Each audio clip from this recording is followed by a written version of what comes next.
नमस्कार दोस्तों, happy study zone में आपका स्वागत है। और आज हम देखने वाले हैं 20 क्वेश्चन मैथ्स का। काफ़ी शानदार सेशन रहने वाला है। और आपको पता है कि जैसे इसी सीजन में टोटल 60 मार्क्स पूछे जाने हैं मैथ्स से, तो काफ़ी इंटरेस्टिंग और ज़बरदस्त सेशन रहने वाला है। तो चलिए स्टार्ट करते हैं क्वेश्चन नंबर फर्स्ट के साथ। पहला क्वेश्चन आपके सामने दिया हुआ है, 0.125 के ऊपर बार को परमेय संख्या के रूप में व्यक्त कीजिए। देखिए, जब ऐसे क्वेश्चन आपको मिलते हैं तो सिंपल मेथड का यूज़ करना है।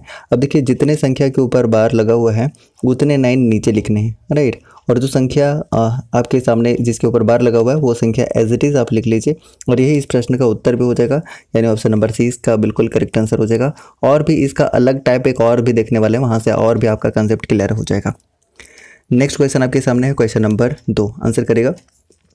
देखिए, दो संख्याओं का योगफल और अंतर कितना दिया हुआ है, 25 दिया हुआ है।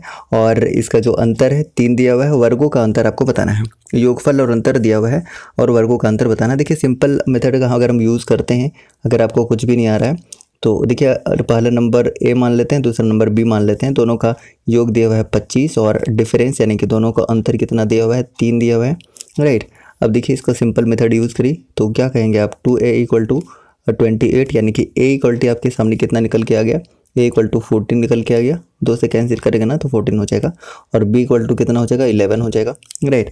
अब दोनों का स्क्वायर करके डिफरेंस कीजिए तो 196 - 121, 196 - 121 आंसर क्या हो जाएगा, ऑप्शन नंबर बी 75 इस प्रश्न का उत्तर है। ठीक है, 75। नेक्स्ट क्वेश्चन आपके सामने है। देखिए, मैंने कहा था कि बार वाला प्रश्न, ये देखिए इसमें करना क्या है, इसमें हम क्या करेंगे तो सिंपल सी बात है कि सबसे पहले नीचे का काम करते हैं। जितने संख्या के ऊपर बार लगा हुआ है आप उतने ही 9 लिख लीजिए, राइट। और जिसके ऊपर बार नहीं लगा हुआ है उतने ही 0 आपको नीचे लिखना है, राइट। अब देखिए, ऊपर में आपको क्या करना है, ऊपर में ये करना है कि जो नंबर है पूरा टोटल नंबर को आप लिख लीजिए, ठीक है। और जिस संख्या के ऊपर बार नहीं लगा हुआ है, यानी कि आप देख सकते हैं कि 126 के ऊपर बार नहीं लगा हुआ है, वो संख्या आप इसमें माइनस कर दीजिए, ठीक है। वो संख्या आप माइनस कर दीजिए। जब आप माइनस कर रहे होंगे तो माइनस करने के बाद आपके सामने कितना मिल रहा है बताइए, तो 0 1 5 2 1, ठीक है। और 99 000, तो 1 0 से 1 0 कैंसिल हो जाएगा। अब उसके बाद आप 9 से काट लीजिए, कितना बार में कट जाएगा, 1 3 9। और ये कितना बार में कटेगा, 1 1 0 0। ऑप्शन नंबर ए इस प्रश्न का उत्तर होगा। जितने भी ए आंसर करने की कोशिश कर रहे थे, ए इसका सही आंसर हो जाएगा, राइट। चलिए अगला क्वेश्चन, ये भी काफ़ी इजी है, बनाने की कोशिश कीजिए खुद भी। देखिए, 2 का वैल्यू आप, जो x का वैल्यू है वो 2 यहाँ पर आप पुट कर दीजिए। जब आप 2 पुट कर देंगे तो y/7 = 1 माइनस कितना हो जाएगा, 2/5 हो जाएगा। 2/5 यानी कि आप कह सकते हैं कि 3/5 हो जाएगा, 3/5 हो जाएगा। और y का वैल्यू निकालना था ना, 7/21/5, यानी कि ऑप्शन नंबर डी इस प्रश्न का उत्तर हो जाएगा। ठीक है, इजी है, आप खुद भी सॉल्व कर सकते हैं वैसे। देखिए, इसमें करना क्या है, देखिए किसी भी संख्या के ऊपर अगर 1/2 पावर लगा हुआ है, इसका मतलब होता है √a, ठीक है, √a, यानी कि कुल मिला के ये क्या कह रहा है, 2.25, ठीक है, इतना कह रहा है। अब देखिए, क्या निकालना है आपको, इसका √रूट निकालना है। तो अगर आप इसको 100 नीचे कर देते इसको हटा के, तो 15/10 यानी कि 1.5 इस प्रश्न का उत्तर हो जाएगा, राइट। चलिए अगला क्वेश्चन है, ये भी काफ़ी इजी क्वेश्चन है। बताइएगा कि 3 घंटियाँ क्रमशः 15, 20 और 30 मिनट के अंतराल पर बजती हैं। यदि ये प्रातः 11 बजे AM बजे एक साथ बजी हो तो अब एक साथ कब बजेंगे। देखिए, जब ऐसा क्वेश्चन आपको मिलता है, क्या करिए, जो नंबर दिए हुए हैं उसका एलसीएम फाइंड आउट करिए। तो 15, 20 और 30 का एलसीएम कितना हो जाएगा, तो अब देखिए 5 के 20 या 60 आपको क्या देखने को मिल गया, 60 आपको इसका एलसीएम देखने को मिल गया। अब ये क्या है, मिनट में है, तो ये मिनट है। और 60 मिनट इक्वल टू आप क्या कर सकते हैं, मतलब 1 घंटा कर सकते हैं।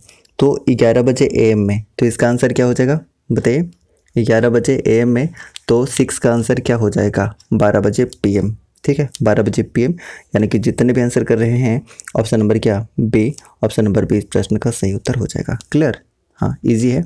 चलिए अगले क्वेश्चन की तरफ बढ़ते हैं, ये भी काफ़ी इजी है वैसे। बताइएगा ज़रा कि कक्षा 10 के छात्रों के लिए एक परीक्षा आयोजित की गई। 96% छात्र पास हुए और 50 असफल रहे। कितने छात्र उपस्थित थे।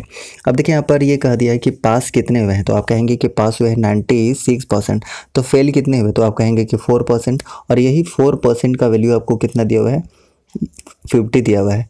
और 100% का वैल्यू निकालना है। टोटल निकालना है ना, तो 100% का वैल्यू निकालना है, तो 100/4 कर देंगे, 25, राइट, 25 में कट जाएगा और 125 में 1 0, यानी कि ऑप्शन नंबर डी इस प्रश्न का उत्तर होगा। क्लियर, समझ गए? ओके, नेक्स्ट क्वेश्चन की बात करते हैं, क्वेश्चन नंबर 8। और सेशन अच्छा लग रहा है ना गाइस, तो फटाफट से एक लाइक कर दीजिएगा, सभी को एक लाइक कर दीजिएगा, और जितने भी नए हैं पहली बार सेशन देख रहे हैं वो सब्सक्राइब कर लीजिएगा, क्योंकि अभी रीजनिंग का भी आपको एक सेशन देखने को मिलेगा, तो आपका सपोर्ट मेरे लिए बहुत ज़रूरी है, राइट। अगला क्वेश्चन आपके सामने है कि 15,000 रुपये की दर से 15 लैपटॉप खरीदे गए, सभी को कितना 2.97 लाख रुपए में बेच दिया गया, राइट, यानी कि 2,97,000 रुपये में बेच दिया गया, लाभ प्रतिशत बताना है। तो देखिए ये तो बहुत ईजी क्वेश्चन है, तो 15 को 15 से करेंगे तो कितना हो जाएगा, 2,25,000, 2 लाख कितना 25,000, राइट, और ये कितना दिया हुआ है, तो आप कहेंगे कि 2,97,000। क्लियर, दोनों को जब आप मैनेज कर रहे होंगे तो आपको कितना मिलेगा, दोनों को मैनेज कीजिए, यानी कि इसमें इसको मैनेज कीजिए, तो you will get 72,000।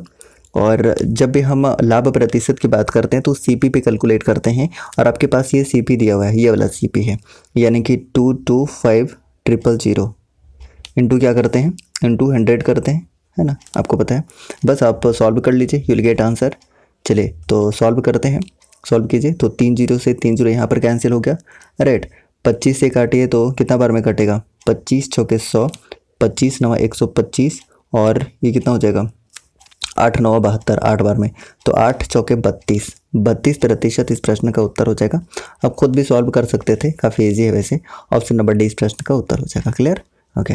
Next question आपके सामने है 9 नंबर क्वेश्चन, और इसका आंसर करने की कोशिश कीजिएगा कि 1870 को 3 भागों में इस प्रकार विभाजित किया जाता है ताकि पहले भाग का आधा, दूसरे भाग का 1/3 और तीसरे भाग का 1/6 बराबर हो, तो तीनों भाग क्या होंगे ये आपको बताना है, ठीक है। तो देखिएगा ज़रा, इसमें करेंगे क्या, सिंपल है, काफ़ी ईजी है वैसे। देख लीजिए, पहले भाग का आधा यानी कि 1/2 है, दूसरे भाग का 1/3, तीसरे भाग का कितना हो जाएगा, 1/6। और जब भी आपको इस तरह का बराबर मिले तो यही इसका रेशियो भी हो जाता है, ठीक है, 2:3:6, यही इसका रेशियो हो जाता है। तो आप देखिए क्या, आप देख सकते हैं कि 6 3 9 2 11, ठीक है, इसी 11 का वैल्यू जो है वो किसके बराबर है, तो आप कहेंगे कि 1870 के बराबर है। तो एक का वैल्यू आप निकाल लीजिए, कितना निकल के आ जाएगा, 170, 17 दूनी 34, 17 तिया 51, 34 51 एक ही ऑप्शन में दिख रहा है, ऑप्शन नंबर 20 प्रश्न का उत्तर हो जाएगा। Clear, okay.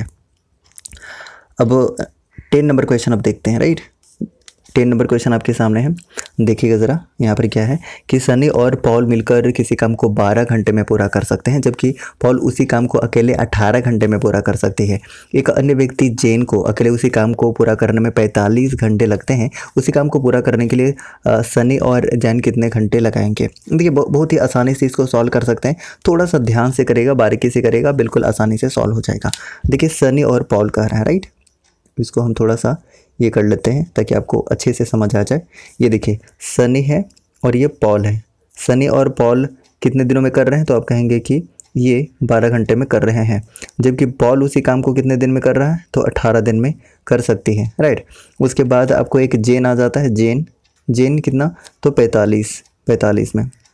बस सबका एलसीएम आप निकाल लीजिए, एलसीएम कितना हो जाएगा बताइए, एलसीएम निकालिए। तो एलसीएम आपके सामने निकल के कितना आ जाएगा ये बताइए, एलसीएम बताइए। तो एलसीएम एक तो 4 हो जाएगा, 9 हो जाएगा और एक 5 हो जाएगा, ठीक है, हाँ यही होगा। आप एक बार एलसीएम निकाल के देख लीजिएगा, इसी के आसपास देखने को मिलेगा। तो 4 तिया 12, 5 तिया 15 हो जाएगा यहाँ पर, और ये 5 दूनी 10 हो जाएगा, और यहाँ पर ये 4 हो जाएगा। किसका निकालना है, तो जेनी का निकालना है, और किसका निकालना है, जेनी है और सेन है ना, हाँ सनी है, ठीक है, सनी का, यही दोनों का पूछा हुआ है। अब देखिएगा ज़रा ध्यान से कि जेनी का तो हम यहाँ पर पता कर ले कि जेनी का कितना है, 4 है, इफिशियंसी कितना 4 निकल रहा है। लेकिन एज को निकालने के लिए हम क्या कर सकते हैं, ज़रा ध्यान दीजिएगा। अगर हम ये वाला टोटल में से पी वाला वैल्यू को घटा देते हैं, यानी कि टोटल ये जो एज प्लस पी है, इसमें अगर पी वाले को हटा देते हैं तो केवल एज का ही बचेगा ना, यानी कि 15 में से 10 को माइनस कीजिएगा तो 5 इसका क्या हो जाएगा, इफिशियंसी हो जाएगा। तो टोटल इफिशियंसी कितना हो गया, 9, और टोटल हमारे पास काम कितना है, ये है, तो 9 से 9 कैंसिल हो जाएगा, तो कितना हो गया, 5 के 20 इस प्रश्न का उत्तर हो जाएगा। समझ आया? अब खुद भी एक बार सॉल्व करने की कोशिश करेगा, काफ़ी इजी है। ऑप्शन नंबर डी इस प्रश्न का उत्तर होगा जितने बड्डी आंसर करने की कोशिश कर रहे हैं। नेक्स्ट क्वेश्चन आपके सामने है क्वेश्चन नंबर 11 नंबर क्वेश्चन है। 11 ही है ना, हाँ ओके। चलिए देखिए यहाँ पर भी टाइमर वो का क्वेश्चन है कि संजू एक काम को 16 दिनों में समाप्त कर सकती है। यदि वह अपने मित्र जेनी के साथ काम करती है तो 12 दिनों में समाप्त हो जाता है। जेनी को अकेले वही काम समाप्त करने में कुल कितने समय लगेंगे? देखिए बहुत ईजी है, अब दोबारा से ध्यान से देखिएगा। संजू किसी काम को कितने दिन में कर रहा है तो आप कहेंगे 16 डेज़ में कर रहा है। और जेनी के साथ यानी कि ये दोनों मिलकर कितना कर रहे हैं, कितने दिन में, तो 12 दिनों में कर रहे हैं। आप निकालिए तो कितना 16 × 48 इसका एलसीएम निकल के आ जाएगा, राइट। 16 × 48 और 12 × 36, 12 × 4 = 48, 4 बार में, राइट। तो अब देखिए करना क्या है कि किसका पूछा हुआ है, जेनी, मतलब अकेले जेनी को करने में कितना समय लगेगा। तो देखिए आप यहाँ पर ध्यान दीजिएगा कि दोनों को मिला के इफ़िशियंसी कितना है, 4 है। एस का अकेले कितना है, 3 है। तो सिर्फ जेनी का हम निकालना चाहेंगे तो दोनों को माइनस करेंगे तो इफ़िशियंसी कितना आ जाएगा, 1। और 1 से जब टोटल वर्क डन को हम डिवाइड कर रहे होंगे तो विल गेट 48 और 48 इस प्रश्न का उत्तर हो जाएगा। क्लियर, समझ आ गया? ओके। नेक्स्ट है क्वेश्चन नंबर 12। अब 12 नंबर क्वेश्चन देखिएगा, ये भी काफ़ी आसान है। देखिए पी और क्यू टैंक को क्रमशः 6 और 4 घंटे में भर सकते हैं। पाइप पी को 7 बजे खोला जाता है। पी और क्यू को बारी बारी से 1-1 घंटे के लिए खोला जाता है। टैंक कितने समय में भर जाएगा? देखिए ऐसे क्वेश्चन देखिए आपको परेशान नहीं होना, काफ़ी ईजी होते हैं ये क्वेश्चन। देखिएगा ज़रा ध्यान से एक बार देखिएगा, ये पी है और ये क्यू है। ये कितने दिन में, तो 6 घंटे में, 6 घंटे में भर सकते हैं मतलब प्लस अप लगा दीजिए। हालांकि ऐसा मतलब खाली करने का कोई इसमें बात नहीं हुई है, तो आप दोनों को ले सकते हैं। तो दोनों को प्लस प्लस ले लिए, भरने वाला है ना, ओके। एलसीएम कितना हो जाएगा, तो 4 × 12 हो जाएगा, यानी कि ये 2 बार में और ये 3 बार में। इतना क्लियर हो गया। बारी बारी से खोला जाता है, यानी कि पहले पी को खोला जाता है फिर क्यू को खोला जाता है। यानी कि अगर हम बात करते हैं तो पहले घंटे में ये और दूसरे घंटे में ये, यानी कि 2 घंटे में कितना काम होता है, तो आप कहेंगे कि 2 घंटे में 5 काम हो जाता है। देखिए ना, 3 × 2 = 5 काम हो जाता है, पहला घंटा दूसरा घंटा। अब देखिए टोटल काम हमारे पास कितना है, तो आप कहेंगे कि टोटल काम हमारे पास 12 है। तो 12 काम करवाना है इसको। ऐसा करते हैं कि 2 से इधर भी मल्टीप्लाई करते हैं, 2 से इधर भी मल्टीप्लाई करते हैं। तो अब हमारे 4 घंटे में कितने काम हो गए, 10 काम हो गए। तो देखिए पी किया फिर क्यू किया, फिर कौन करेगा, पी ही करेगा, राइट। फिर पी करेगा और पी का इफ़िशियंसी हमारे लिए इजी कर दिया है कि 2 है। इसका मतलब क्या होगा कि अगला 1 घंटा में वो 2 काम कर देगा। तो 5 घंटा में टोटल 12 काम हो जाएगा और 5 घंटा इस प्रश्न का सही उत्तर हो जाएगा। समझ आया? ऑप्शन नंबर डी इस प्रश्न का उत्तर हो जाएगा जितने बड़े डी आंसर कर रहे हैं। नेक्स्ट क्वेश्चन है क्वेश्चन नंबर 13 नंबर क्वेश्चन ज़रा देखिएगा एक बार, ये भी काफ़ी ईजी है लेकिन थोड़ा सा कैलकुलेशन आपको करना है। बताइएगा इसका आंसर। देखिएगा ज़रा ध्यान से कि 45 परिणामों का औसत 23 है, उसमें से पहले 22 का औसत 18 और अंतिम 22 का औसत 21 दिया हुआ है। 23वें परिणाम का मान क्या होगा, ये आपको बताना है। तो देखिए जब भी ऐसे क्वेश्चन आपको मिलते हैं और मिलेंगे ही, ऐसे क्वेश्चन अक्सर आपको मिल जाते हैं। तो देखिए सबसे पहले टोटल हम निकाल लेते हैं कि इसका टोटल कितना हो जाएगा, तो 45 × 23, ठीक है। अब ज़रा ध्यान दीजिएगा कि यहाँ पर 22 और 22 44 है ना, यानी कि 45वां 23वां ये पूछ रहा है, 23वां पूछ रहा है, राइट। तो आप समझिएगा ध्यान से, इसमें करेंगे क्या कि आप ऐसा करिए कि 22 × 18, राइट। और इसको फिर क्या करना है, प्लस करना है ना, हाँ प्लस करना पड़ेगा। 22 × 21। अब क्या इसको सॉल्व करने की आवश्यकता है, नहीं, यूनिट डिजिट का हम सहारा लेंगे। कैसे, देखिए 5 × 15, ओके। तो 8 × 2 = 16, 6 और 2 1, यानी कि 8 हो गया। मतलब 5 में से 8 नहीं जाएगा, यानी कि 15 रहा होगा, 15 में से 8 जाएगा, 7 बचेगा। 7 पहला ऑप्शन, मतलब 7 यूनिट डिजिट एक ही ऑप्शन में देखने को मिल रहा है, option number C. Option number C इस प्रश्न का उत्तर हो जाएगा, ठीक है। चलिए तो option number C is correct one. जितने भी सी आंसर कर रहे हैं सी इसका सही आंसर हो जाएगा। नेक्स्ट है क्वेश्चन नंबर 14। बताइएगा 14 नंबर क्वेश्चन को सॉल्व करने की कोशिश कीजिए। ये भी काफ़ी इजी है। बताइएगा ज़रा कि एक बेलनाकार टैंक की क्षमता कितना है, 3080 घन मीटर है।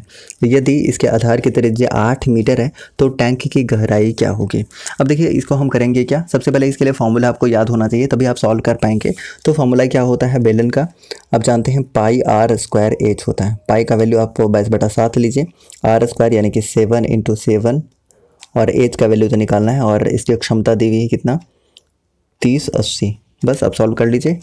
तो 7 से 7 कैंसिल हो जाएगा, 22 से काटिए एक बार में, 4 बार में, और ये 0, फिर 7 से काटिए तो 20 मीटर इस प्रश्न का उत्तर हो जाएगा, यानी option number D is correct one. ठीक है, option number D. Next question की तरफ बढ़ते हैं, क्वेश्चन नंबर 15, और इसको भी सॉल्व कीजिए, आसानी से आप कर सकते हैं। देखिए एक फॉर्मूला आप जानते हैं कि a का पावर n है और a का पावर m है, तो अगर इसको हम करते हैं सिंप्लीफाई करते हैं तो क्या हो जाता है, n माइनस m, यानी कि ये पावर क्या होता है, ये डिवाइड हो जाता है अगर वो माइनस में है, और अगर वो माइनस में है तो डिवाइड हो जाता है, एक दूसरे का उल्टा, आप समझ लीजिए, राइट। तो देखिए इसमें इस मेथड को यूज़ करिए, आप कर सकते हैं। देखिए क्या है, तो 2x माइनस, अब क्या कर सकते हैं, ऐसा कर सकते हैं, क्योंकि अभी हमने बताया था ना कि अगर 2x है और इसका पावर 2 का पावर 1 है तो ऊपर जाने के बाद ही अल्टीमेटली माइनस ही हो जाता है, तो कुल मिला के सेम हो गया, ठीक है ना। चलिए अब करेंगे क्या, बस अब सॉल्व कर लीजिए, ये वाला कॉमन ले लीजिए आप, ये वाला कॉमन ले लीजिए, क्योंकि दोनों में आ रहा है ना, इक्वल टू कितना 8 है, बस कॉमन ले लीजिए आप, तो ये हो जाएगा -1 माइनस 1/2, और एक में से आधा घटाएंगे तो फिर से ये कितना हो जाएगा, ये आधा ही हो जाएगा, इक्वल टू कितना है 8 है। इतना समझ गया है, अब इतना समझ गया है तो ये भी आप समझ जाएंगे कि करेंगे क्या, ये 2 का पावर x हो जाएगा और 1/2 हो जाएगा ना, ये 1 में से 1/2 माइनस करेंगे तो कितना हो जाएगा, 1/2 हो जाएगा, और 1/2 को फिर से आप क्या लिख सकते हैं, इसका पावर -1 लिख सकते हैं, और जब इंटू में रहता है तो पावर क्या होता है, जुड़ जाता है, पावर जुड़ जाता है। चलिए इसको हम एक बार लिख लेते हैं ताकि थोड़ा सा आसान हो जाए आपको समझना। अब क्या हो जाएगा, 2 का power x minus 1 equal to 2 का पावर 3 आप लिख सकते हैं, 8 को बिल्कुल लिख सकते हैं, यानी कि अल्टीमेटली अब x का वैल्यू अगर आप निकालना चाहें तो x माइनस 1 इक्वल टू क्या हो जाएगा, 3 हो जाएगा। तो x का वैल्यू कितना निकल के आ गया, 4 निकल के आ गया ना, 4 निकल के आ गया, क्योंकि ये वाला इधर आके प्लस हो जाता है ना, तो x का वैल्यू आपके सामने कितना निकल के आ गया, 4 निकल के आ गया। बस इतना ही मुझे फाइंड आउट करना था। अब इसको आसानी से आप सॉल्व कर सकते हैं। कितना निकल के आया है, तो आप कहेंगे कि 4 आया है, 4 चौके 16 दूनी कितना हो जाएगा, 16 दूनी 32, 16 दूनी कितना हो जाएगा, तो आपके सामने ये 32 हो जाएगा, और 4 चौके 16 हो जाएगा, और ये 3 हो जाएगा। 51 इस प्रश्न का उत्तर option number D. Clear, option number D जितने भी कर रहे हैं सही है। नेक्स्ट है क्वेश्चन नंबर 16 नंबर क्वेश्चन देखिए ज़रा, ये थोड़ा सा आराम से देखिए और इसका आंसर करने की कोशिश करेगा। देखिए सड़क पर स्थित आधार के साथ 5 मीटर लंबी सीढ़ी सड़क के दूसरी ओर स्थित 4 मीटर और 3 मीटर ऊंची 2 खिड़कियों तक पहुंच सकती है। सड़क की चौड़ाई कितनी है। अब देखिए बहुत ही आराम से इस क्वेश्चन को करने की आवश्यकता है। देखिए करेंगे क्या कि ऐसा है कि एक 4 मीटर वाला है और एक 3 मीटर वाला है। 4 वाला को थोड़ा ऊपर कर लेते हैं, बड़ा कर लेते हैं, और सीढ़ी जो लगा हुआ है वो 5-5 मीटर का लगा हुआ है। आप ऐसे समझिए, ये 5 मीटर का यहाँ भी लगा हुआ है सीढ़ी स्टेयर, और यहाँ भी 5 मीटर का लगा हुआ है। क्लियर, ये 3 मीटर का है और ये 4 मीटर का है। समझ आया। अब ज़रा ध्यान से देखिए, तो कहीं ना कहीं अगर ये खिड़की है तो ये पूरा 90 डिग्री है। अब ये 90 डिग्री है तो आप पाइथागोरस प्रमेय लगा लीजिए यहाँ पर। तो देखिए ट्रिपलेट देख लीजिए, 5 4 तो यहाँ क्या हो जाएगा 3, 5 3 तो ये कितना हो जाएगा 4, और ये इसी का डिस्टेंस तो आपसे पूछा हुआ था, तो 4 3 कितना हो गया 7 इस प्रश्न का उत्तर हो गया। ठीक है, ऑप्शन नंबर सी। तो सी जितने भी कर रहे थे सही है। नेक्स्ट है क्वेश्चन नंबर 17 नंबर क्वेश्चन देखिएगा ज़रा, इसको कैसे सॉल्व करते हैं। ये भी हालांकि काफ़ी इजी है। देखिए परिमाप दिया हुआ है आयत का, और लंबाई और चौड़ाई का अनुपात दिया हुआ है। आयत की लंबाई कितनी होगी ये आपसे पूछा हुआ है। तो सिंपल सी बात है कि क्या होता है आयत का परिमाप तो 2 इंटू लंबाई प्लस चौड़ाई, तो 2 इंटू कितना हो जाएगा 3x plus x equal to कितना हो जाएगा बताइए 96 हो जाएगा। बस सॉल्व कर लीजिए, ये कितना हो जाएगा 48 हो जाएगा, और ये कितना हो जाएगा 4x हो जाएगा। बिल्कुल ये 4x हो जाएगा। क्लियर, इतना समझ आ गया। अब करना क्या है, अब आपको करना है कि आप निकाल लीजिए x का वैल्यू। तो आपके सामने कितना निकल के आ गया 12 निकल के आ गया ना, हाँ 12 निकल के आ गया आपके सामने। ठीक है, x का वैल्यू आपके सामने 12 निकल के आ गया। अब करना क्या था, आपको निकालना था क्या लंबाई प्लस चौड़ाई, यानी कि लंबाई आपके पास 3 है, 12 3 36 इस प्रश्न का उत्तर हो जाएगा। ऑप्शन सी इस प्रश्न का सही उत्तर है। क्लियर, चलिए 18 नंबर क्वेश्चन देखिए, सिंप्लीफिकेशन है ये, तो मैं उम्मीद करता हूँ कि आप इसको ज़रूर सॉल्व करेंगे। देखिए यहाँ पर ये बार लगा हुआ है तो ये तो अपने आप में 8 हो जाएगा। ठीक है, ये डिवाइड हो जाएगा तो ये कितना हो जाएगा 18 हो जाएगा, और ये दोनों डिवाइड में है, मतलब ये भी डिवाइड में है और ये भी डिवाइड में है, तो कितना हो जाएगा ये 4 बार में, और ये कितना बार में 6 बार में, 6 चौके 24। अगर माइनस आप करते हैं तो कितना बचेगा बताइए 6 चौके 24, तो 40 में से आप 24 को माइनस कर दीजिए, you will get what 16। Option number A इस प्रश्न का उत्तर हो जाएगा। क्लियर, चलिए 90 नंबर क्वेश्चन देखिएगा ज़रा। 90 नंबर क्वेश्चन ये भी काफ़ी इजी है। देखिए यहाँ पे क्या कर रहा है कि 5/12 को किस संख्या से गुना किया जाए कि प्रतिफल आपको कितना मिल जाए, 25/3 मिल जाए। अब देखिए मान लेते हैं कि 5/12 को हम एक से संख्या से गुना कर रहे हैं और प्रतिफल कितना मिल रहा है, तो आप कहेंगे कि 25/3 प्रतिफल मिल जाए। यही x का वैल्यू आपको निकालना है ना। तो सिंपल सी बात है, आप क्या करेंगे, सॉल्व करिए। तो ये 5 बार में कटेगा, ये 4 बार में कटेगा, 5 के 20 इस प्रश्न का उत्तर होगा। जितने भी आप आंसर कर रहे हैं B is correct, option number B.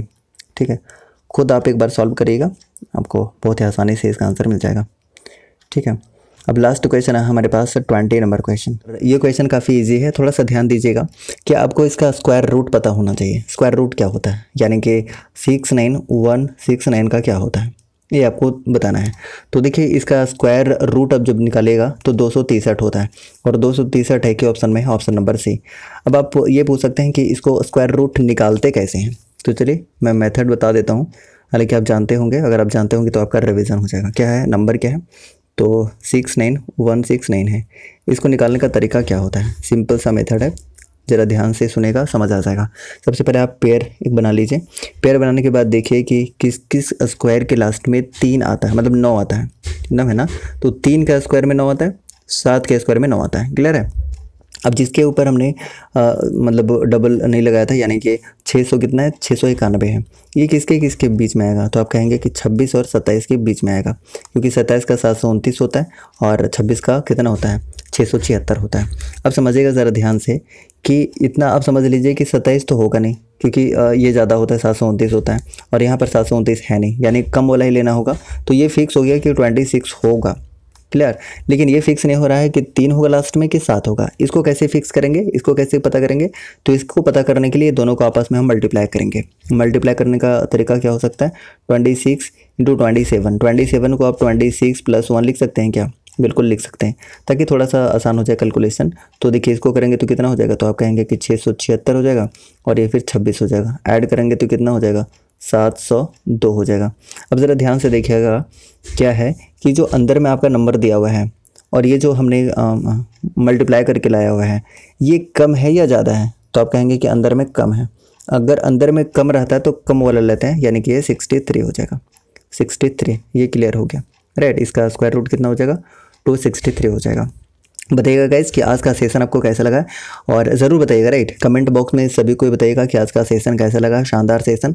मिलते हैं नेक्स्ट क्लास में, तब तक के लिए जय हिंद, बाय बाय।